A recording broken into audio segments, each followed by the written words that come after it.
Bevel हो जाती है। ठीक है, तो attempting to push this distressing thought, उसने प्रयास किया टू पुश, हटाने का, दिस डिस्ट्रेसिंग, निराश कर देने वाला थॉट, विचार अवे, मतलब ये विचार जो उसे परेशान कर रहा था, निराश कर रहा था, उसको दूर करने के का उसने प्रयास किया। The point looks at the young trees, और उसके लिए उसने किया क्या, मतलब उस विचार से मुक्ति पाने के लिए, क्योंकि वो सोचते सोचते उस समय परेशान हो गई थी।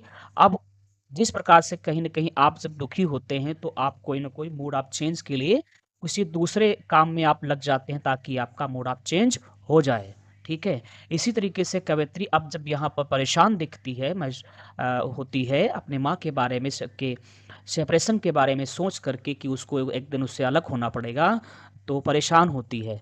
और उस परेशानी से अपने आप को दूर करने के लिए, हटाने के लिए, कुछ समय के लिए उसने अब क्या किया, अब बाहर देखा, राइट, यंग ट्रीज। तो जब बाहर उसने कार से नजर डाली तो देखा यंग ट्रीज, जो छोटे छोटे पेड़ हैं, sprinting and merry, merry children. वो स्प्रिंटिंग मतलब ऐसा लग रहा है कि क्या कर रहे हैं, वो दौड़ रहे हो, कौन, पेड़, एंड मैरी चिल्ड्रन, और जो बच्चे हैं वो क्या है, मैरी। मैरी यहाँ पर ई लगा हुआ है, एम नहीं लगा, ठीक है, ध्यान रखिए। तो यहाँ इसका मतलब क्या होगा, खुशहाल।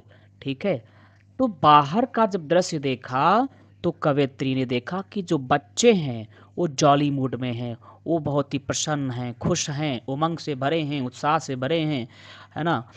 और कहीं न कहीं वो जीवन के अभी शुरुआती दिनों में हैं, पड़ाव में हैं, तो वह उम्मीद से भी भरे हुए हैं।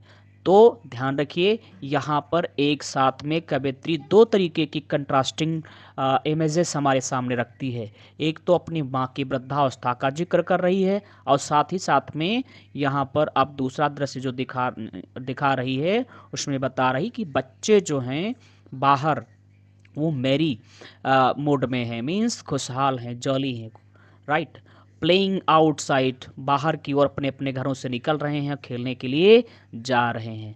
तो जीवन की वास्तविकता से यहाँ पर कवयित्री हमें परिचित कराती है।